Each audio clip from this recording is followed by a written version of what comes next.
नमस्कार दोस्तों, welcome to success drift. लोग कहते हैं कि देखते ही देखते रातों रात यह आदमी अर्थ से फर्श तक पहुंच गया, लेकिन कहने वालों को यह पता नहीं होता है कि वो रात कितनी लंबी थी। किसी के लिए वो रात 10 साल तक की थी, तो किसी के लिए वो रात 20 साल की थी, और किसी के लिए और भी ज़्यादा रह सकती है। दिनों रात की मेहनत के बाद जो सफलता मिलती है, लोगों को सिर्फ वही दिखता है। ऐसी ही कुछ कहानी है रिटेल बिजनेस के किंग कहे जाने वाले और डी मार्ट के फाउंडर राधा किशन दमानी की, जिनका नाम देश के सबसे अमीर व्यक्तियों की लिस्ट में आता है। फोर्ब लिस्ट के मुताबिक राधा किशन दमानी भारत के चौथे सबसे अमीर आदमी हैं और इनकी कुल संपत्ति है $16 बिलियन।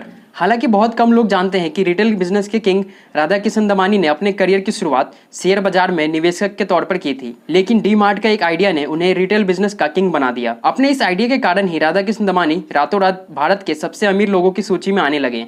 तो चलिए आज जानते हैं इनके सक्सेस स्टोरी के बारे में। राधा किशन दमानी का जन्म 1954 में मुंबई के एक मारवाड़ी परिवार में हुआ था। उनके पिता शिव किशन दमानी, जो कि उस समय स्टॉक मार्केट में ब्रोकर हुआ करते थे। राधा किशन दमानी ने अपनी स्कूल की पढ़ाई मुंबई से ही की और फिर उसके बाद बीकॉम की पढ़ाई के लिए उन्होंने यूनिवर्सिटी ऑफ मुंबई में एडमिशन ले लिया। वैसे तो वो पढ़ाई में अच्छे थे, लेकिन थे तो वो भी मारवाड़ी ही, इसलिए उन्होंने पढ़ाई जल्दी छोड़कर खुद का एक अपना बिजनेस शुरू करना चाहते थे। फिर आखिरकार उन्होंने 1 साल पढ़ाई करने के बाद कॉलेज छोड़ दिया और खुद का एक छोटा सा बिजनेस शुरू किया। उन्होंने अपने करियर की शुरुआत बॉल बेयरिंग के एक बिजनेस से किया। उस समय उनका स्टॉक मार्केट में जाने का कोई भी दूर दूर तक इरादा नहीं था। हालांकि राधा किशन दमानी भी अभी बिजनेस की नींव रख ही रहे थे, तभी अचानक उनके पिता का देहांत हो गया। अपने पिता के इस तरह अचानक गुजर जाने के बाद इनकी आर्थिक स्थिति खराब होने लगी, जिसके बाद इन्होंने मजबूरी में ही अपना बिजनेस बंद कर दिया और अपने भाई के कहने पर स्टॉक मार्केट में एक ब्रोकर के तौर पर काम करने लगे। हालांकि 27 से 28 तक की उम्र में इन्हें मार्केट की कोई भी अच्छी नॉलेज नहीं थी, लेकिन अगले कुछ सालों में इन्होंने मार्केट को अच्छे तरह से समझा और उसके बाद इनका नाम उस समय के टॉप ब्रोकर में शामिल किया जाने लगा।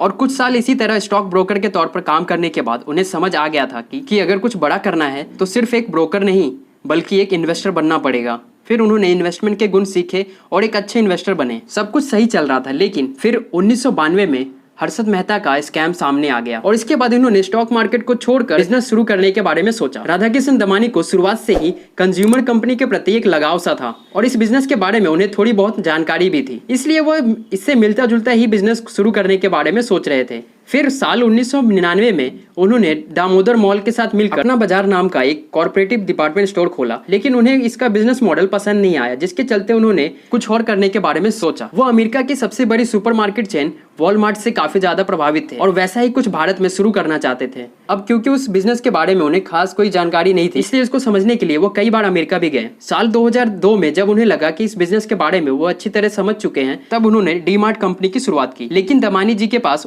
उस समय अपने बिजनेस में लगाने के लिए ज्यादा पैसे नहीं थे, जिसकी वजह से उन्होंने सिर्फ एक ही स्टोर खोलकर अपने बिजनेस की शुरुआत की। डी मार्ट का पहला स्टोर मुंबई के पवली में खोला गया था, लेकिन शुरुआत भले ही छोटी थी, पर उन्हें यकीन था कि वह एक दिन इसको भारत की सबसे बड़ी सुपरमार्केट चेन बनाएंगे। अपने मन में यह विश्वास लेकर वह इस स्टोर को चलाने लगे और बिजनेस को आगे बढ़ाने में लग गए। अपनी मेहनत के दम पर उन्होंने धीरे धीरे अपने स्टोर की गिनती बढ़ाते चले गए, जिसके चलते सिर्फ कुछ सालों में ही डी मार्ट भारत की सबसे बड़ी हाइपर मार्केट कंपनी बन गई। और अगर डी मार्ट की बिजनेस मॉडल के बारे में बात करें तो ये सस्ता खरीदो कम कीमत पर बेचो के मॉडल पे काम करता है। राधा किशन दमानी यह बात अच्छे से जानते हैं कि क्या कर रहे हैं। वो भारी डिस्काउंट पर डेली यूजेस वाले प्रोडक्ट को कंज्यूमर को बेचते हैं और सप्लायर और वेंडर को पेमेंट भी एक ही दिन के अंदर करने की कोशिश करते हैं, जबकि इंडस्ट्री के नॉर्म्स के मुताबिक यह टाइम करीबन 1 हफ्ते की होती है। शुरुआती भुगतान के कारण सप्लायर और वेंडर इन्हें सस्ते में माल उपलब्ध करा देते हैं, जिससे कि डी मार्ट उस प्रोडक्ट को MRP से कम दामों पर बेच पाती है। ये बिजनेस स्ट्रेटजी डी मार्ट बाकियों से अलग बनाती है और डी मार्ट को इतना बड़ा बनाती है। अगर आज की बात करें तो इस समय पूरे देश में डी मार्ट के लगभग 220 स्टोर मौजूद हैं और डी मार्ट की मार्केट वैल्यूएशन 2 ट्रिलियन से भी ज्यादा है। और इसी बिजनेस के बदौलत राधा किशन दमानी आज भारत के चौथे सबसे अमीर व्यक्ति बन चुके हैं। राधा किशन दमानी हमेशा सुर्खियों से दूर रहते हैं। वो हमेशा सफेद कपड़े पहनते हैं और शेयर मार्केट के दिग्गज निवेशकों के बीच मिस्टर व्हाइट एंड व्हाइट के नाम से मशहूर है। वे सुर्खियों में तब आए जब अप्रैल 2021 में उन्होंने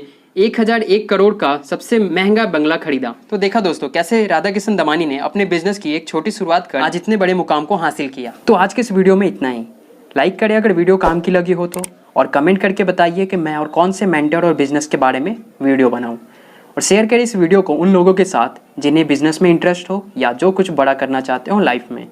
और सब्सक्राइब करें हमारे यूट्यूब चैनल को हर संडे ऐसे ही वीडियो देखने के लिए, और बेल आइकन पे जरूर क्लिक करें, वरना आपको नोटिफिकेशन नहीं मिलेगा और आप वीडियो मिस कर दोगे। और अगर आप ये वीडियो फेसबुक या इंस्टाग्राम पे देख रहे हैं तो हमारे पेज सक्सेस ड्रिफ्ट को फॉलो और लाइक करना मत भूलिएगा। और फाइनली थैंक्स फॉर वॉचिंग।